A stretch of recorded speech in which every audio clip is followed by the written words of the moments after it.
नहीं हो सकता। अब भजन गाते हुए हवन करेंगे क्या? जय गणेश जय गणेश जय गणेश देवा स्वाहा, माता जगी पार्वती पिता महादेवा स्वाहा। ऐसा हवन होता है क्या? मंत्रों के द्वारा ही तो हवन संपन्न होता है, यज्ञ संपन्न होता है। तो ये ज्ञान यज्ञ है। ज्ञान चर्चा जब तक नहीं होगी, भगवत चर्चा नहीं होगी, तो भजन गाने से ही कथा आपको फलीभूत नहीं होगी। परंतु हम आपको आश्वासन दिलाते हैं कि बस एक दिन और, इसके बाद भजन ही भजन गाने हैं और आप सबको नाचना पड़ेगा भैया, क्योंकि हमारे भजन की प्रस्तुति बहुत सुंदर होने जाने वाली है। इतना तो हमें पूरा पूर्ण विश्वास है। तो आप सभी जो है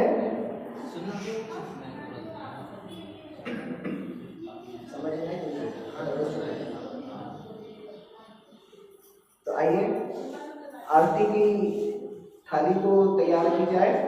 श्रीमद् भागवत भगवान की आरती हम करेंगे, इसके पश्चात कथा में प्रवेश करेंगे।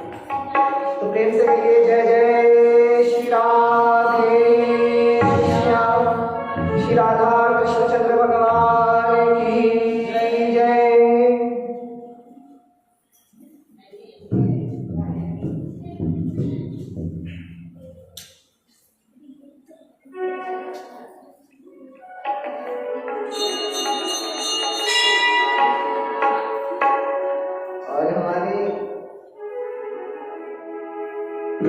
नवीन मित्र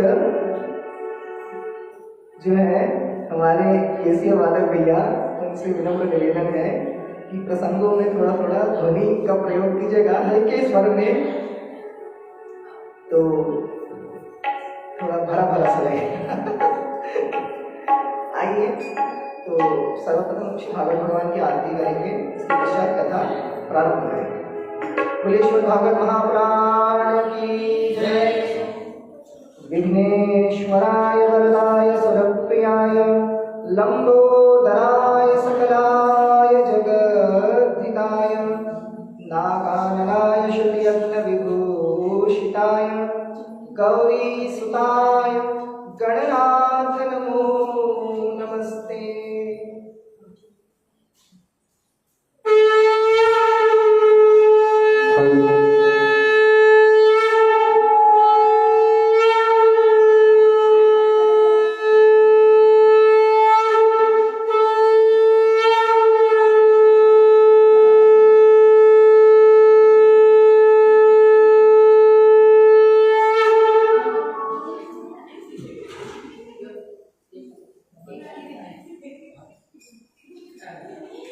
आप पीछे देख रहे हैं ना, ये दिव्य दंपत्ति है, सब इन्हीं की आरती गाते हैं।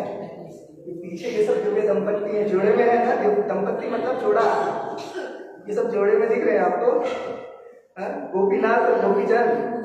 ये गोपीनाथ और गोपीचंद ही दिव्य दंपत्ति, इन्हीं की आरती है ये। आइए आरती में सभी सहभागी बनेंगे। दिव्य दंपत्ति की आरती उतारो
श्रावण मास के पावन अवसर पर श्री माता मंदिर प्रांगण के भव्य प्रांगण में आयोजित सप्ताह सप्त दिवसीय श्रीमद् भागवत ज्ञान यज्ञ के चतुर्थ दिवस की कथा में हार्दिक स्वागत और अभिनंदन तथा आप समस्त धार्मिक श्रोताओं के नए मंदिर में विराजमान श्री राधा मदन मोहन जी के श्री चरणों में हमारा अनंत कोटि दंडवत प्रणाम।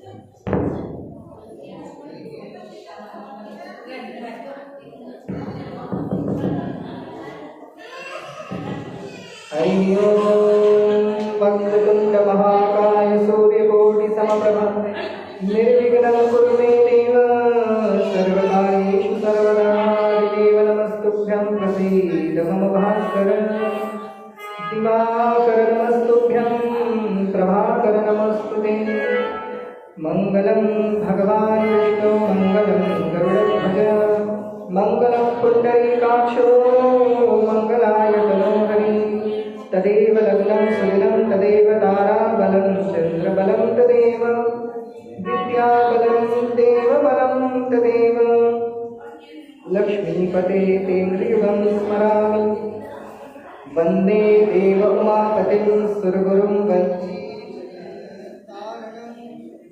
वन्दे पन्नगभूषणं मृगधरं वन्दे पशूनां पतिं वन्दे सूर्यशाम्बवह्निनयनं वन्दे मुकुन्दः प्रियं वन्दे भक्तजनाश्रयं च वरदं वन्दे शिवं शङ्करं सर्वमङ्गलमङ्गल्ये शिवे सर्वार्थसाधिके शरण्ये त्र्यम्बके गौरी नारायणी नमोस्तुते रामाय रामभद्राय रामचन्द्राय वेधसे रघुनाथाय राघवाय सीताया पतये नमः दक्षिणे लक्ष्मणो यस्य वामी च जनकात्मजा कुरुमारुतीर्यस्य तं वन्दे रघुनन्दनं श्रीराम राम रामेति रमे रामे मनोरमे सहस्रनाम तत्तुल्यं रामनामवरानने मनोजवं मारुततुल्यवेगं जितेन्द्रियं बुद्धिमतां वरिष्ठं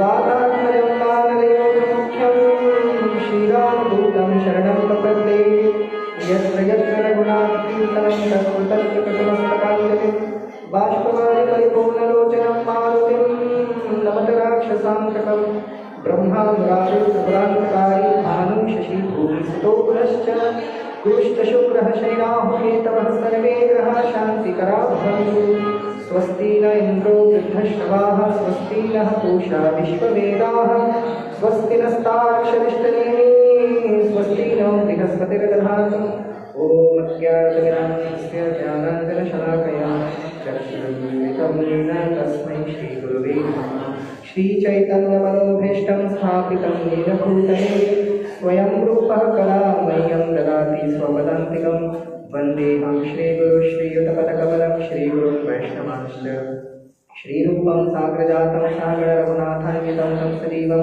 साद्वैतं सावधूतं परिजनसहितं कृष्णचैतन्यदेवं श्रीराधा कृष्णपादां सागरललिता श्रीविशाखान्वितांश्च हे कृष्ण करुणा सिंधु दीनबंधु जगत्पते गोपेश गोपिकाकांत राधाकांत नमोस्तुते तप्त कांचन गौरांगी राधे वृंदावनेश्वरी वृषभानुसुते देवी प्रणमामि हरिप्रिये वाञ्छाकल्पतरुभ्यश्च कृपासिन्धुभ्यैव च पतितानां पावनेभ्यो वैष्णवेभ्यो नमो नमः।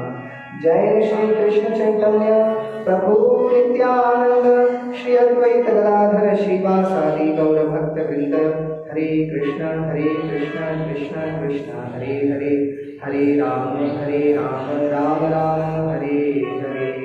नमो कृष्णपादाय कृष्णपृष्ठाय भूतले श्रीमते भक्तिवेदांत स्वामिनिति नामिने नमस्ते सरस्वती देवी गौरवाणी प्रचारिणे निर्विशेष शून्यवादी पाश्चात्य देशधारिणे जय विष्णुपाद परमहंस परिव्राजकाचार्य अष्टोत्तर शत श्री शिवदभय चरणारविंद भक्तिवेदांत स्वामी श्रील प्रभुपाद की जय। निताय गौर प्रेमानंदे हरि हरि बोल, निताय गौर प्रेमानंदे हरि हरि बोल, निताय गौर प्रेमानंदे हरि हरि बोल। प्रेम से कहो जय जय श्री राधे श्याम।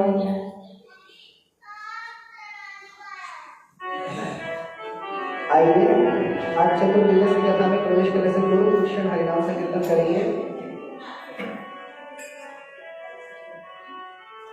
आप सब भी गाइएगा, ऐसा नहीं कि बैठे ही रहिएगा, गाइएगा। बड़ा सरल है, हिंदी में ही गा रहे हैं हम, संस्कृत थोड़ी ना गा रहे हैं।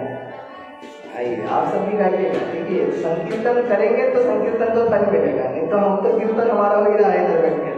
लेकिन संकीर्तन में आप भी भागी बनेंगे तो आपको भी भगवान के नाम के उच्चारण का फल मिलेगा। श्री कृष्ण गोविंद हरे मुरारी, हे राम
श्रोतागण, कल की कथा में हमने श्रवण किया कि किस प्रकार भगवान विष्णु ने वराह अवतार धारण कर हिरण्याक्ष का वध किया और पृथ्वी की रक्षा की और गर्भोदक समुद्र से रसातल से उसे उबार कर अंतरिक्ष में पुनः स्थापित किया।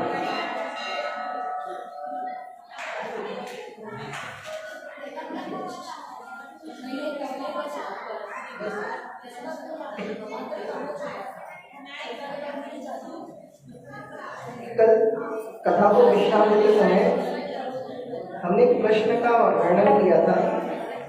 प्रश्न विदुर जी ने मैत्रेय ऋषि से किया कि हे मैत्रेय मुनि, ये हिरण्याक्ष कौन था और भगवान वराह से इसकी मुठभेड़ क्यों है। इसी प्रसंग के साथ आज की कथा हम प्रारंभ करें।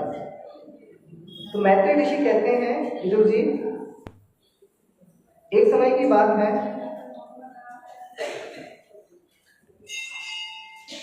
प्रजापति कश्यप अपने आश्रम पर विराजमान थे। संध्या का समय हो रहा था। उसी समय उनकी पत्नी दिति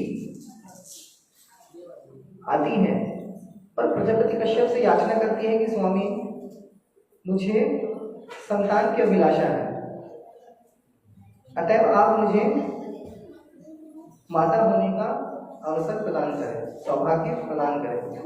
कश्यप ऋषि बोले, देवी, अवश्य ही मैं तुम्हारी कामना तो पूर्ण करूंगा, परंतु ये संध्या बेला है और इस समय भगवान की आराधना ही करना चाहिए, अन्य कोई क्रिया नहीं करनी चाहिए। अतः तुम धीरज धरो, उचित समय आने पर ही तुम्हारी अभिलाषा में पूर्ण करूंगा। परंतु दिति का मन चंचल हो रहा था, अधीर हो रही थी। उसने कहा, नहीं स्वामी, मुझे तो अभी मेरी अभिलाषा पूरी करके दीजिए, अन्यथा अच्छा नहीं होगा। तो कश्यप प्रजापति ने विचार किया कि अवश्य विधाता का यही विधान होगा। तो कश्यप प्रजापति ने उनकी अभिलाषा पूर्ण कर दी। इधर शरद, सनातन, सनंदन और सनत कुमार, जो ब्रह्मा जी के सर्वप्रथम मानस पुत्र हैं, ये चारों भाई भगवान श्री विष्णु का दर्शन करने के लिए वैकुंठ की ओर प्रस्थान करते हैं। वैकुंठ धाम में 7 द्वार हैं, 7 द्वारावती पुरी है वैकुंठ। तो वैकुंठनाथ जहाँ निवास करते हैं, उस वैकुंठ धाम में वे पहुंचे। एक के बाद एक 6 द्वार तो आसानी से, सहजता से पार कर गए। 7वें द्वार जब पहुंचे, अंतिम द्वार पर जब पहुंचे, तो देखा कि कपाट बंद है। वैकुंठ के द्वार का कपाट बंद है और द्वार के दोनों तरफ सुंदर सुसज्जित श्यामल वर्ण के पीतांबर धारण किए हुए, शंख चक्र गदा पद्म आयुध धारण किए हुए चतुर्भुज 2 पुरुष खड़े हैं। और ये दोनों कौन हैं? ये भगवान के प्रिय पार्षद जय और विजय हैं। तो ये जय और विजय भगवान के द्वारपाल हैं और भगवान के द्वार की रक्षा कर रहे हैं। शरद कुमारों ने देखा और उनको देखकर उन्होंने मानो अनदेखा सा कर दिया और वो आगे बढ़ने लगे। इतने में ही उन दोनों ने अपनी गदा उनके मार्ग के सामने अवरुद्ध कर दी और कहा, ठहरो ठहरो, आप सब कहाँ जा रहे हैं? शरद कुमारों ने कहा, हम श्री भगवान के हमारे प्रियतम प्रभु के दर्शन करने के लिए जा रहे हैं। जय विजय ने कहा, इस समय आप नहीं जा सकते। शरद कुमारों ने पूछा, क्यों? तो जय विजय बोले, इस समय भगवान विश्राम कर रहे हैं, अतएव कोई भी उनके विश्राम में बाधा न पहुंचाए, इसलिए हम यहाँ पर खड़े हैं। अतएव इस समय लौट जाइए, जब भगवान जागेंगे तब आइएगा। जय विजय ने शरद कुमारों ने विचार किया कि भला वैकुंठ में वैकुंठनाथ के होते हुए हम उन भगवान के शुद्ध भक्तों को उनके दर्शन करने से रोकने का विधान कब से बन गया? हमने तो सुना था कि भगवान के धाम में, भगवान के मंदिर में भगवान के भक्तों को स्वच्छंद रूप से आने जाने की सुविधा प्राप्त है, परंतु आज पता चल रहा है कि वैकुंठ के भी कपाट बंद होते हैं और भगवान के लिए, उनके भक्तों के लिए उनका दर्शन भी अब समय के बाधा से युक्त हो गया है। तब सनत कुमारों ने विचार किया कि जो भगवान समदर्शी हैं, सबको एक दृष्टि से देखते हैं, जिनका न कोई मित्र है, न कोई शत्रु ही है, न कोई अपना है और न ही कोई पराया है, ऐसे भगवान के धाम में भी अब आने जाने के लिए टाइम टेबल देख के आना पड़ेगा। जय विजय को ये बात रुचिकर नहीं लगी। जय विजय का सनत कुमारों को रुचिकर नहीं लगी। सनत कुमारों का मन उद्विग्न हो गया। सनत कुमारों ने कहा कि विष्णु पार्षदों, यद्यपि तुम भगवान के इस धाम में निवास करते हो, इसका अर्थ तो ये है कि भगवान के समान ही समदर्शी तुम भी हो, परंतु आज तुमने अपने गुण के विपरीत आचरण किया है, अतएव तुम्हें उचित दंड देना हमारा कर्तव्य है। तुमने वैकुंठ धाम के नियमों के विपरीत कार्य आज किया है, इससे तो भगवान की भगवत्ता पर ही क्या लगेगा, कालिक लगेगा, अतएव तुम्हें दंड देना हमारा कर्तव्य है। अतएव जाओ, हम तुम्हें श्राप देते हैं।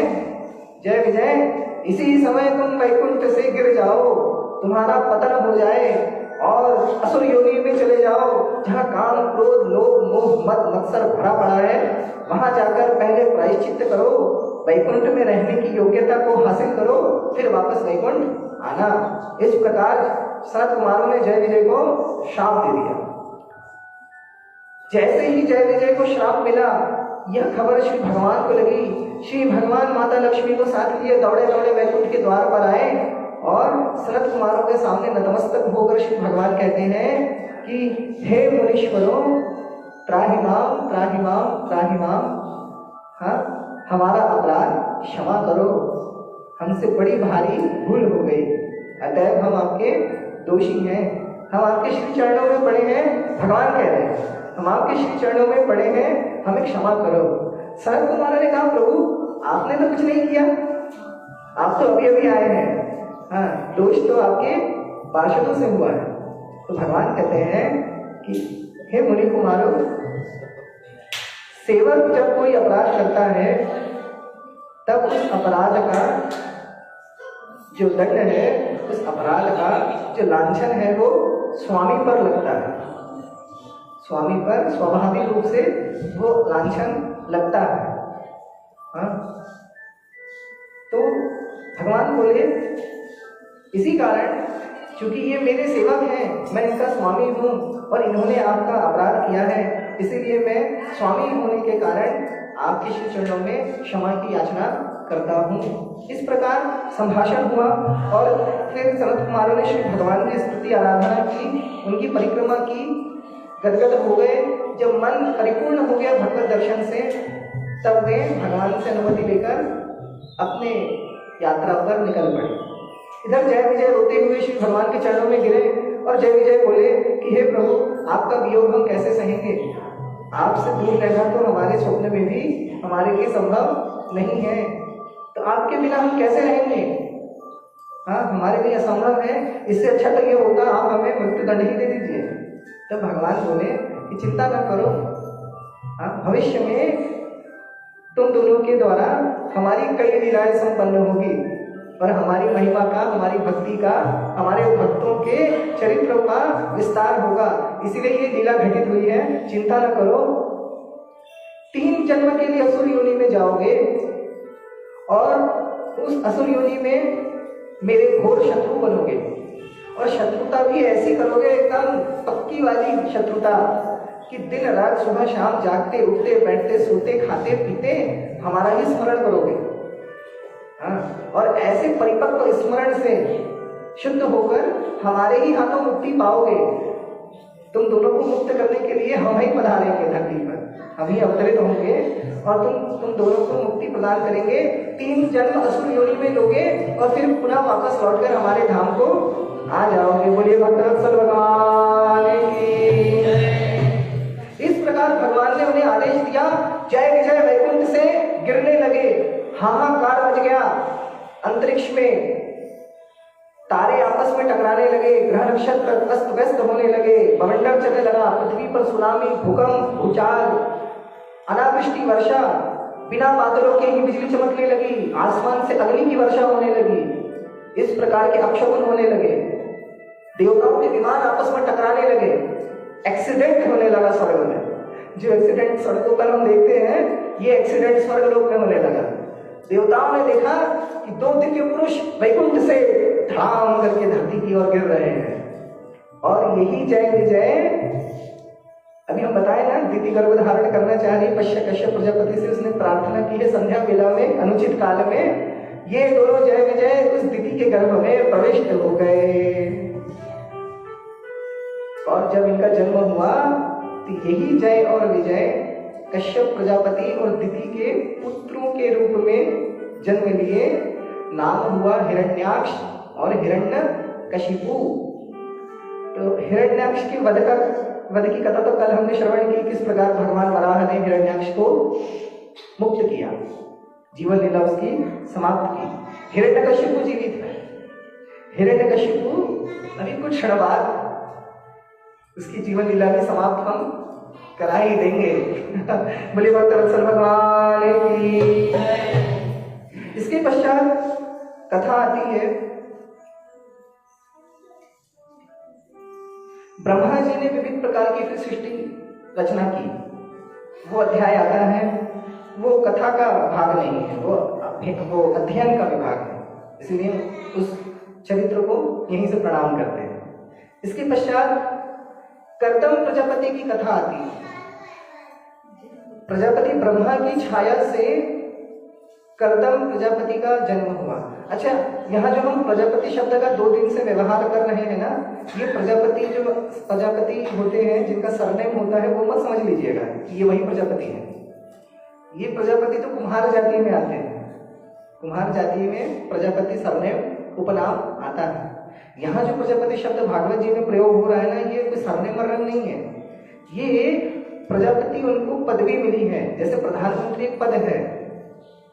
हाँ, कल वहां मनमोहन सिंह बैठे थे तो उनको हम प्रधानमंत्री कहते थे। आज नरेंद्र मोदी जी विराजमान है तो हम मोदी जी को प्रधानमंत्री कहते हैं। कल को कोई और बैठ जाएगा तो उसको भी हम प्रधानमंत्री ही बुलाएंगे। तो ये प्रजापति सरनेम नहीं है, पदवी है, एक कुर्सी है। उस कुर्सी पे जो बैठता है उस नाम से जाना जाता है। प्रजा की वृद्धि इनके द्वारा हुई, इसीलिए इनको प्रजापति बोला जाता है ना। तो आप गलत फहमी मत पालिएगा कि जितने प्रजापति है तो सब यही वाले हैं, ऐसा नहीं है। तो कश्यप कर्दम प्रजापति ब्रह्मा जी की छाया से प्रकट हुए, और क्यों? ज्ञान में क्या विशेषता है? ज्ञान की विशेषता भी भगवत गीता में श्री कृष्ण कह रहे हैं। यथे घांसी समिद्धोग्निर भस्मसात् कुरुते तथा ज्ञानाग्नि सर्वकर्माणि भस्मसात् कुरुते अर्जुन। कि हे अर्जुन, जिस प्रकार ईंधन में अग्नि लग जाए, लकड़ी में आग जल उठे तो वो अग्नि उस लकड़ी को भस्म कर देती है, उसका अस्तित्व मिटा देती है, राख कर देती है। वो लकड़ी को आप जलाएंगे तो लकड़ी का अस्तित्व बचेगा क्या? वो भस्म हो जाएगी। उसी प्रकार जब ये मनुष्य अपनी बुद्धि में ज्ञान रूपी अग्नि को प्रज्वलित करता है तो उसके शरीर के भीतर के सारे पाप, सारी मलिनता, सारा कलमश भस्म हो जाते हैं, समाप्त हो जाते हैं। ये भगवान ने उपदेश दिया है। इसीलिए ज्ञान का यज्ञ कलयुग में नहीं, चारों युगों में सर्वश्रेष्ठ है। और ये श्रीमद् भागवत की कथा को क्या कहते हैं? श्रीमद् भागवत ज्ञान यज्ञ। श्रीमद् भागवत से श्रेष्ठ ज्ञान यज्ञ त्रिभुवन में कोई दूसरा नहीं है। इसीलिए कभी भी श्रीमद् भागवत की कथा को हल्के में न ले हम सभी। यही वास्तविक यज्ञ है। आप कोई पूजा पाठ मत करो, कोई तीर्थ मत करो, कोई सामग्री का दान मत करो, कोई भी अनुष्ठान मत करो, लेकिन जहां जहां श्रीमद् भागवत की कथा हो वहां वहां आप एकाग्रता से श्रवण करो। आपको अश्वमेध यज्ञ का फल मिलेगा, एक नहीं सहस्रों अश्वमेध का फल मिलेगा।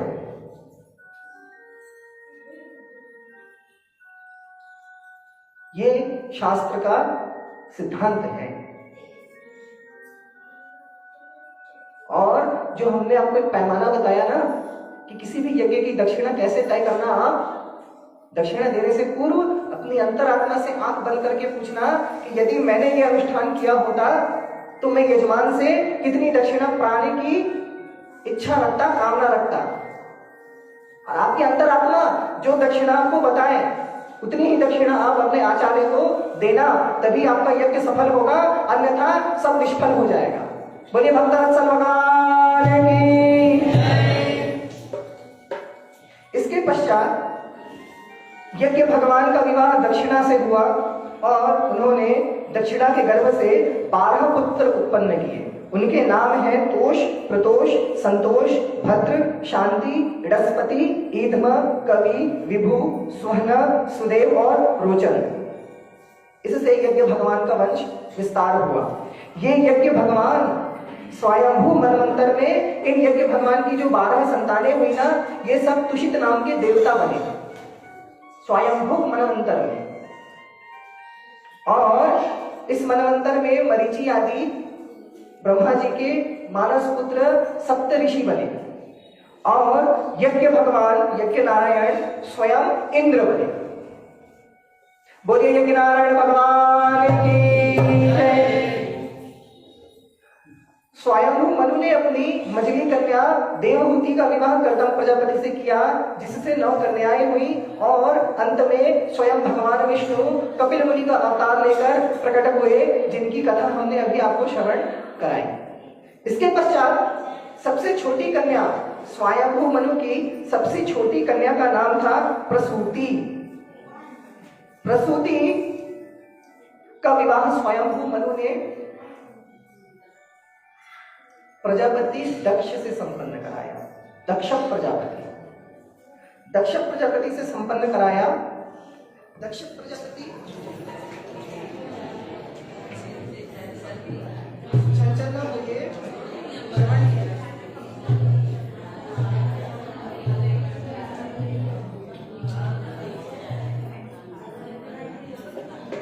हरे कृष्णा हरे कृष्णा हरे कृष्णा। दक्ष प्रजापति ब्रह्मा जी के कनिष्ठ पुत्र हैं और ब्रह्मा जी के दाहिने चरण के पैर के अंगूठे से जन्म लिए हैं। तो दक्ष प्रजापति का स्वभाव शुरू से ही अभिमान से भरपूर, रजोगुण संपन्न, अभिमानी, महत्वाकांक्षी, इस प्रकार का उनका स्वभाव है। दक्ष प्रजापति गुण तो बहुत हैं, योग्य भी बहुत हैं, शुभ लक्षणों से युक्त हैं, परंतु ये बुद्धि से मार खाए हुए हैं।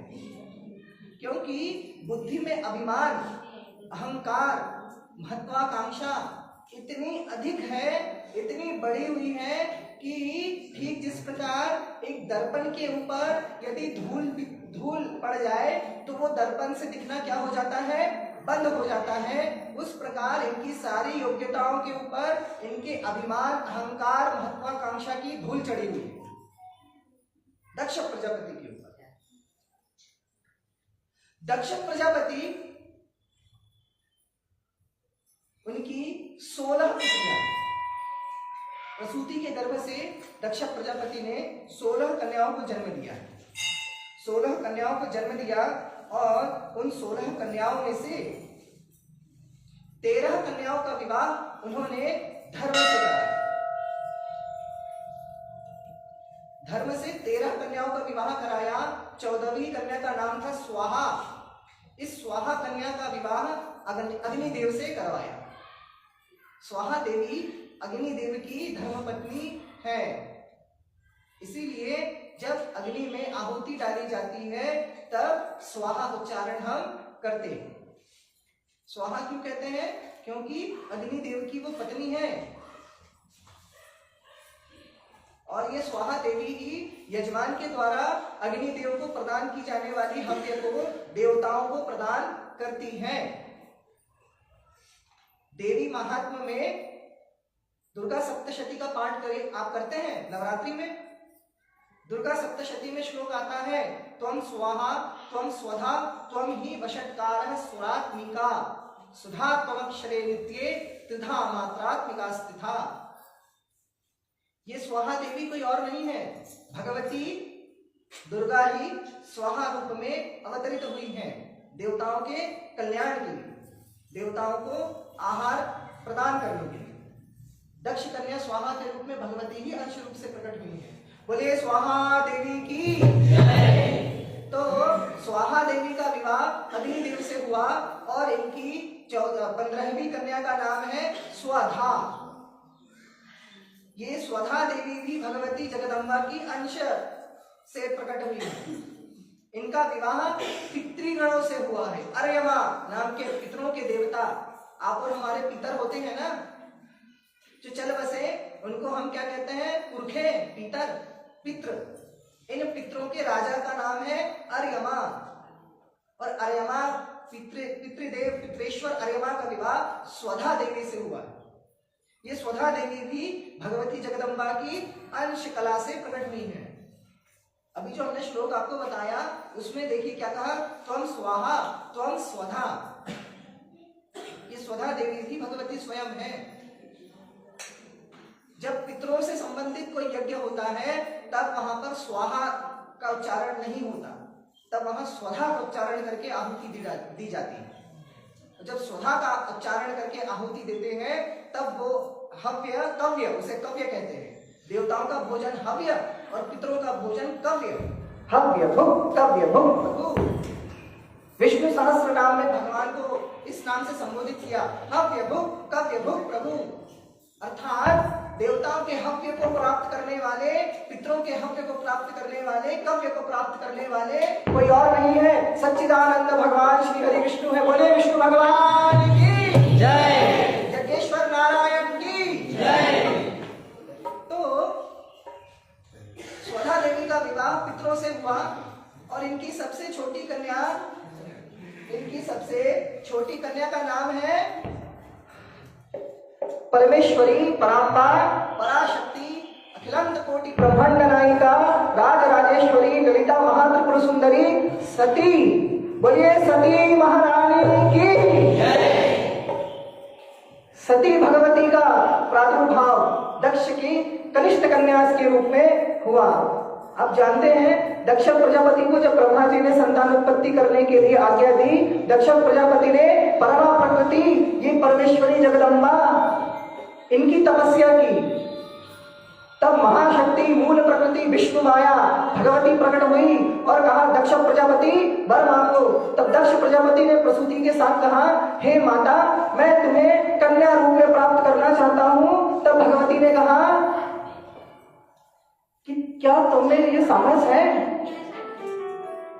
मैं कुष्मांडा हूं, कुष्मांडा। ये अनंत कोटि ब्रह्मांड मेरे उदर में कुमड़े के भांति है।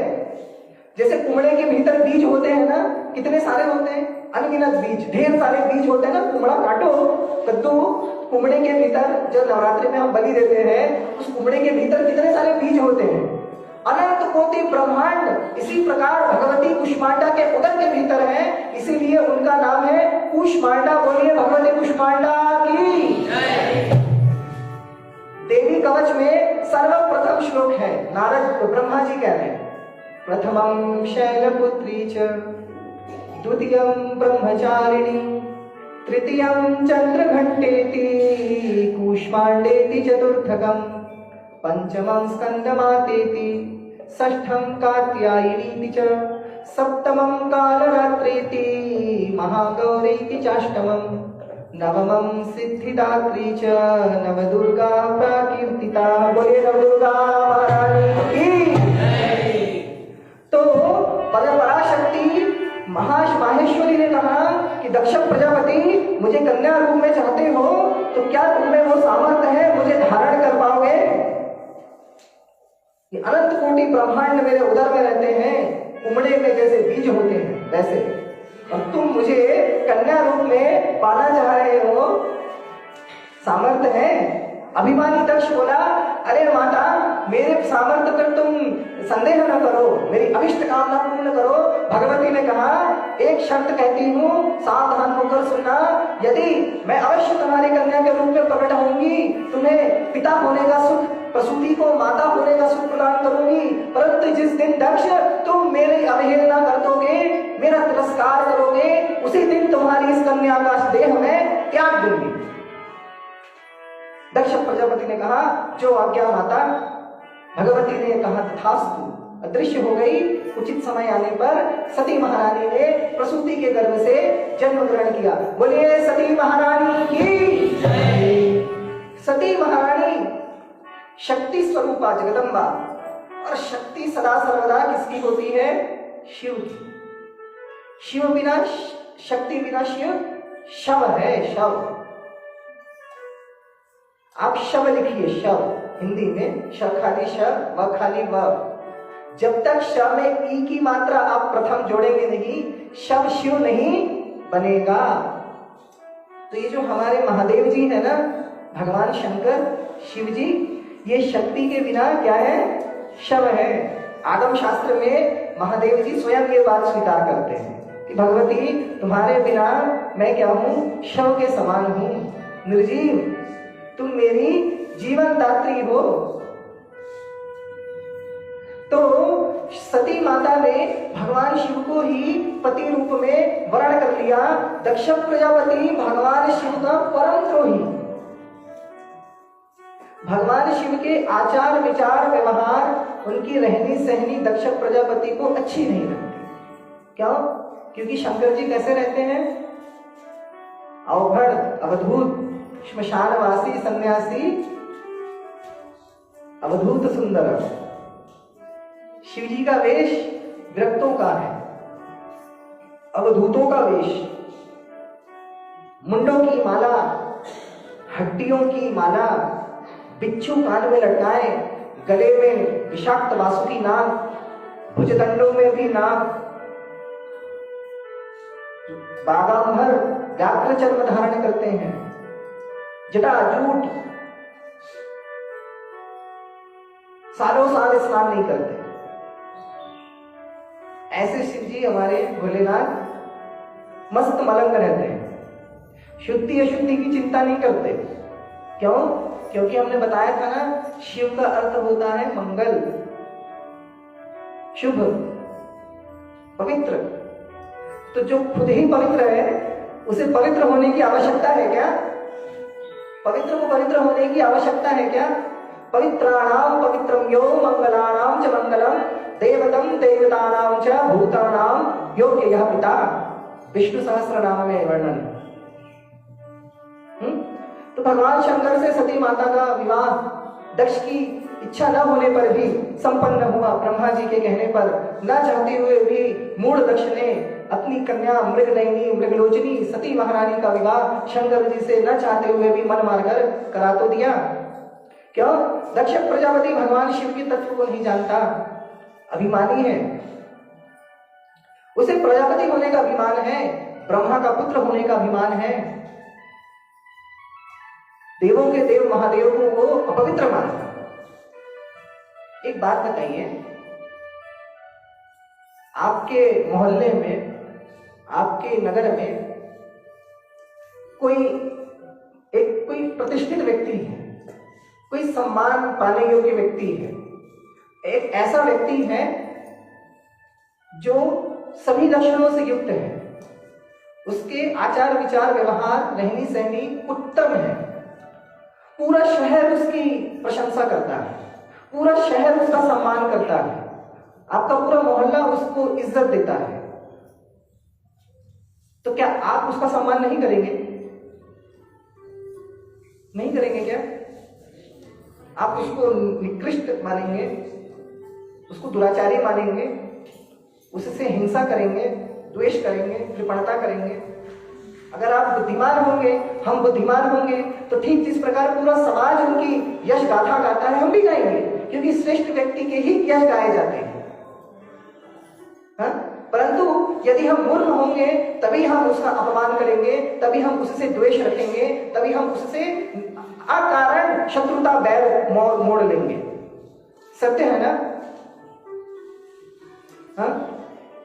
जो व्यक्ति, समाज का जो व्यक्ति अपवित्र हो, दुष्ट हो, कृपण हो, धूर्त हो, पापी हो, उससे दुर्व्यवहार करना तो समझ में आता है, परंतु समाज का जो व्यक्ति प्रतिष्ठित हो, सम्मानित हो, गर्वित हो, शुद्ध हो, पवित्र हो, सत्कर्म करने वाला हो, सद्बुद्धि सद्विचार वाला हो, ऐसे व्यक्ति से यदि हम द्वेष करने लगेंगे तो ये हमारी ही मूर्खता है, ये हमारी ही मूर्खता होगी।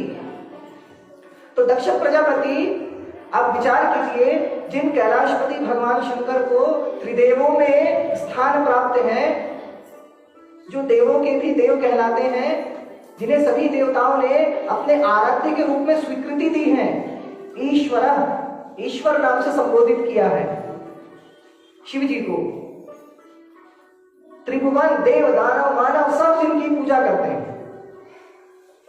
ऐसे भगवान महादेव जी से दक्ष प्रजापति द्वेष करता है, उनको अपवित्र कहता है, अमंगलमय कहता है।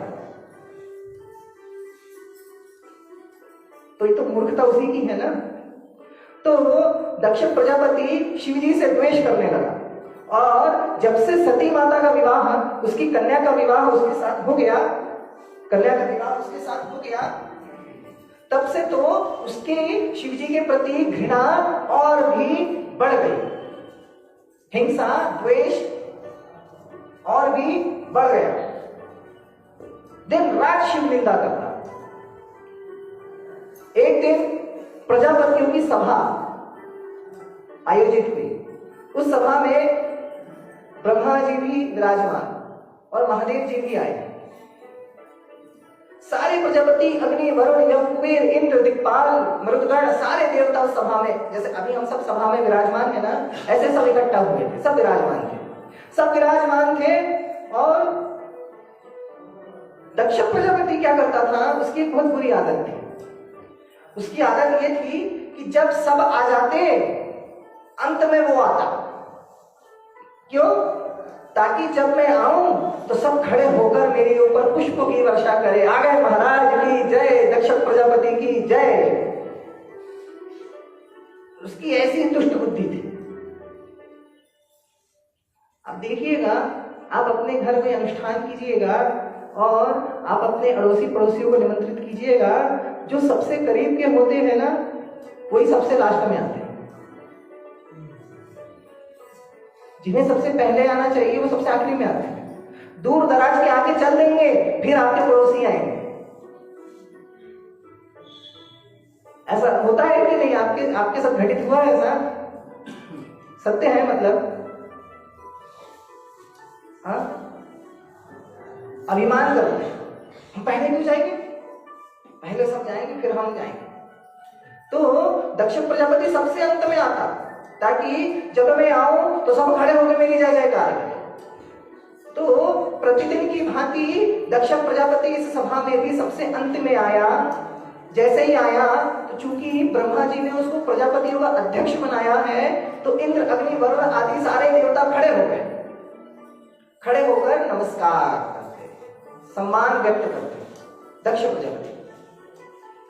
अब दक्ष प्रजापति देरी से आए, आना था 3 बजे, कथा में आना था 3 बजे, हम आ रहे 3:30 पौने 4 बजे, महफिल पहले से ही जमी है। तो देरी से आया, भगवान महादेव जी का ध्यान का समय हुआ है। तो भगवान महादेव जी अपने नियम के बड़े पक्के हैं कि जितने शिव जी के भक्त बैठे हैं ना, उन्हें शिव जी से केवल पूजा पाठ शिव जी की करने से काम नहीं चलेगा। शिव जी के जो गुण हैं, जो लक्षण हैं, उनकी जैसी जीवन शैली भी अपनाने की चेष्टा हमें करनी पड़ेगी, तब तो शिव भक्ति सार्थक होगी। और केवल एक लोटा जल सब समस्या का हल के चक्कर में पड़े रहेंगे और न शिव जी के गुण, न लक्षण, न उनके जैसे हम आचरण को जीवन में लाएंगे तो वो शिव भक्ति किसी काम आपको नहीं आने वाली। रावण भी बहुत बड़ा शिव भक्त था।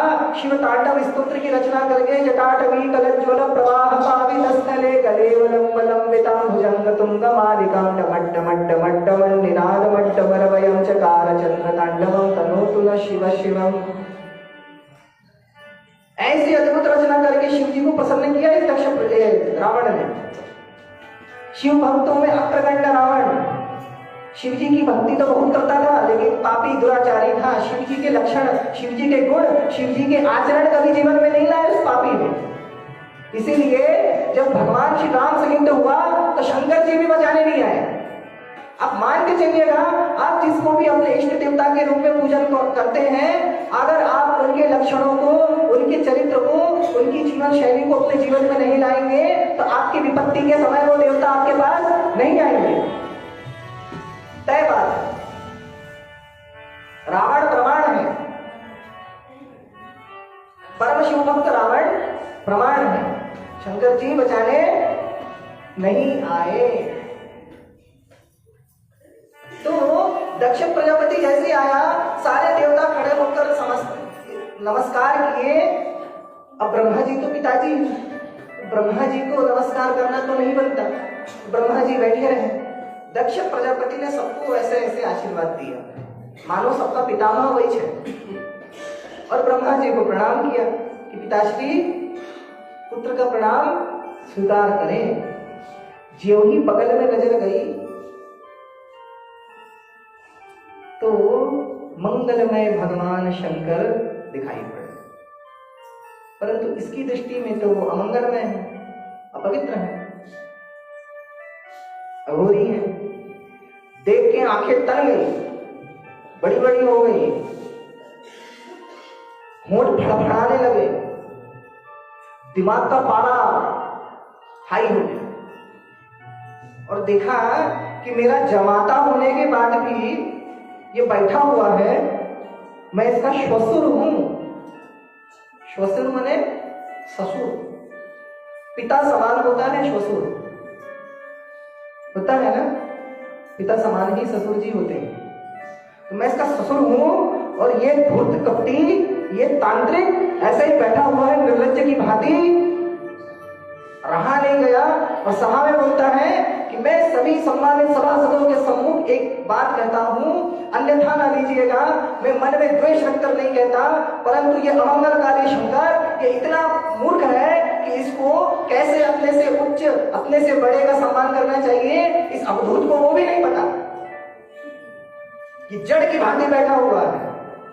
इस प्रकार कितने ही बुरी तरीके से वो शंकर जी को बुरा भला कहने लगा। शंकर जी तो ध्यान में मत। शंकर जी का स्वभाव है, उन्हें कोई गलियाता भी है ना तो भी वो कोई रिएक्शन नहीं देते। अयोग्य, कोई अयोग्य व्यक्ति जब उनकी स्तुति भी करे तो भी वो ध्यान नहीं देते, और उसी प्रकार कोई अयोग्य व्यक्ति उनका अपमान भी करे तो वो ध्यान नहीं देते। शंकर जी तो ध्यान में ही बैठे रहे। नंदी जी को क्रोध आ गया। नंदीश्वर ने बोला, रे मूर्ख दक्ष, तू किसे गलिया रहा है? तेरे पिता ब्रह्मा भी और ये इंद्र अग्नि वरुण आदि देवता भी, जिनके चरणों की धूलि अपने मस्तक पर धारण करते हैं, ऐसे त्रिभुवन पावन लोक पावन मंगलमय भगवान शंकर का तू अपमान कर रहा है। अरे मूर्ख, तेरी शिवता की भी कोई सीमा है? दक्ष प्रजापति बोलता है, अरे बैल, अब तू मुझे ज्ञान देगा?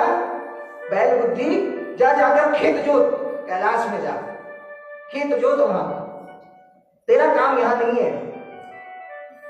और जब दोनों में बहस हो गई, दक्ष प्रजापति तो अभिमानी था ही, उसके अभिमान की अग्नि में नंदी महाराज ने अपमान का घी डाल दिया तो अग्नि भगा गई। दक्ष प्रजापति बोला, रे नंदी मूर्ख, मैं तेरे साथ तेरे सभी शिव भक्तों को अभिशाप देता हूं कि तुम सारे शिव भक्त पाखंडी हो जाओ, वेद मार्ग से भ्रष्ट हो जाओ, अपवित्र हो जाओ, मद मदिरा मांस खाओ और शिव भक्ति का ढोंग करो और संसार में तुम जो है धर्म का सर्वनाश करो। ऐसा श्राप जैसे ही दिया, नंदी महाराज से रहा नहीं गया। अच्छा, अब तू देख, मैं भी तेरे को ये श्राप देता हूं, ले। हम किसी से कम है क्या? तूने हमको शाप दिया, हम भी तेरी देख ईंट से ईंट बजा देंगे। तो शंकर जी उठ खड़े हुए। शंकर जी ने देखा कि ये तो बहुत ही भयंकर परिस्थिति आ गई है। शंकर जी ने नंदीश्वर को इशारा किया, कहा वत्स शांत हो जाओ, चलो। शंकर जी चुपचाप उस सभा को छोड़कर कैलाश आ गए। इधर दक्ष प्रजापति, आपको एक बात बताएं, आप देंगे तो उसको उतना क्रोध नहीं आएगा, परंतु आपको कोई गाली दे और आप उसको इग्नोर करके चले जाओ तो वो बोलेगा, अरे दुष्ट, तूने मुझे ऐसा अवॉइड कर दिया जैसे चाय में से मक्खी निकाल के फेंक दी जाती है, उस प्रकार तूने मुझे अवॉइड कर दिया। वो और ज्यादा गुस्सा हो जाएगा, रुष्ट हो जाएगा कि ये तो मेरे गाली को भी कोई अहमियत नहीं दे रहा है। तो जब महादेव जी चले गए तो दक्ष प्रजापति और फनफना उठा। दक्ष प्रजापति ने बोला, रे धूर्त, मैं तेरे को मजा चखाऊंगा, देख आज तूने मेरा अपमान किया ना, मैं पूरे ब्रह्मांड में तेरा अपमान करूंगा, देख। दक्ष प्रजापति ने बृहस्पति सव यज्ञ का अनुष्ठान किया। बहुत भारी यज्ञ होता है, कई महीनों चलता है। बृहस्पति सव यज्ञ का अनुष्ठान किया। उस यज्ञ अनुष्ठान में दक्ष प्रजापति ने संसार के सभी प्राणियों को निमंत्रण भेजा, सबको, देव, दानव, मानव, यक्ष, गंधर्व, राक्षस, ब्रह्म राक्षस, भूत, प्रेत, ग्रह, पिशाच, कुष्मांड, भैरव, आकिनी, डाकिनी, शाकिनी, सबको निमंत्रण भेजा। समस्त देवताओं को, मरुदों को, अश्विनी कुमारों को, सबको भेजा निमंत्रण। गंधर्वों को, किन्नरों को, किम पुरुषों को, सबको भेजा। पूरे संसार को, ऑल टोटल पूरे जगत को न्योता भेजा, केवल शंकर सती को नहीं भेजा। आज यज्ञ प्रारंभ होने वाला है। आज दक्ष का यज्ञ प्रारंभ होने वाला है और माता सती कैलाश में भगवान शंकर के समीप विराजमान है। और माता सती ने आकाश की ओर देखा। आकाश की ओर क्या देखती हैं? असंख्य विमान, असंख्य सुंदर सुंदर स्वर्ण जटित विमान एक ही दिशा की ओर जा रहे हैं, उनके पिता के घर की ओर जा रहे हैं। उस विमानों पर समस्त देवता विराजमान है अपनी अपनी पत्नियों के साथ। उनकी पत्नियों के कानों के कुंडल चमक रहे हैं, उनके स्वर्ण जटित हार चमक रहे हैं विमानों से, मानो दिन में ही तारे दिखने लगे। माता सती ने विचार किया, ये सब विमान एक ही दिशा में और ये सब देवता और उनकी पत्नियां इतनी सज संवर कर कहां जा रही हैं। इतने में देवर्षि नारद का आगमन हुआ। देवर्षि नारद से सती माता ने पूछा कि देवर्षि, क्या कोई आयोजन है? ये सभी कहां जा रहे हैं? तो नारद जी कहते हैं, माता आपको नहीं पता, आपके पिता दक्ष प्रजापति ने इस संसार का सर्वोत्कृष्ट यज्ञ बृहस्पति सम यज्ञ का अनुष्ठान किया है। आज उस यज्ञ का प्रारंभ है, सभी को निमंत्रण है। देव, दानव, मानव, दानव, भूत, प्रेत, पिशाच, ऋषि, मुनि, गंधर्व, किम पुरुष, किन्नर, सबको निमंत्रण है। सब आपके पिता के घर जा रहे हैं यज्ञ उत्सव में शामिल होने। आप नहीं जाएंगी क्या?